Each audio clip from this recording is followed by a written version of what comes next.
মুসলিম উম্মার শান্তি কামনায় আখেরি মোনাজাতের মধ্য দিয়ে টঙ্গীর তুরাগ তীরে শেষ হলো এ বছরের বিশ্ব ইজতেমা। 90টি দেশের বিদেশি মেহমান ছাড়াও দ্বিতীয় পর্বে অংশ নেন 16 জেলার মুসল্লি। গাজীপুর প্রতিনিধি ফারদিন ফেরদৌসের রিপোর্ট। সকাল থেকেই টঙ্গীর বিশ্ব ইজতেমা ময়দানের দিকে ঢল নামে লাখো মানুষের।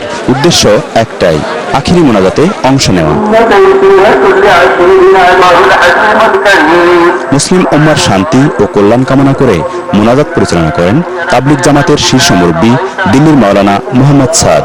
মোনাজাতে অংশ নিতে পেরে খুশি লাখো মুসল্লি। দোয়া করছি জাতির জন্য, দেশের জন্য, তারা যেন সবাই ভালো থাকে, সুস্থ থাকে, সকল সুস্থ থাকে, মেডিকেলের রোগীরাও সুস্থ থাকে, আমরা নিজেরা যেন সুস্থভাবে বাঁচতে থাকতে পারি, এই জন্যই দোয়া করছি। পুরো মুসলিম জাহানকে ইমানের এসে যায়, আল্লাহর পথে এসে যায়। সকল উম্মতে মুসলিমার নাজাত এবং নিষ্কৃতির জন্য দেশের শান্তি সমৃদ্ধ যাতে বৃদ্ধি পায়। আখেরি মোনাজাত উপলক্ষে মুসল্লিদের সুবিধায় টঙ্গী স্টেশনে চলাচল করছে 12টি বিশেষ ট্রেন।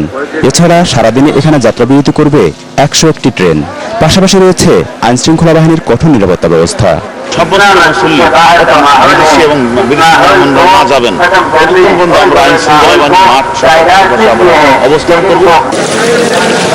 গেল শুক্রবার থেকে 90টি দেশের প্রায় 8,000 বিদেশি মেহমান সহ 16টি জেলার কয়েক লাখ মুসল্লি ইজতেমায় অংশ নিয়ে ঈমান ও আমল সম্পর্কে মুরব্বীদের বয়ান শুনেন। মোনাজাত শেষে তাদের একটি অংশ এই ইজতেমা থেকেই বেরিয়ে পড়বেন দিনের দাওয়াতের কাজে। ফারদিন ফেরদৌস, মাছরাঙা সংবাদ, গাজীপুর।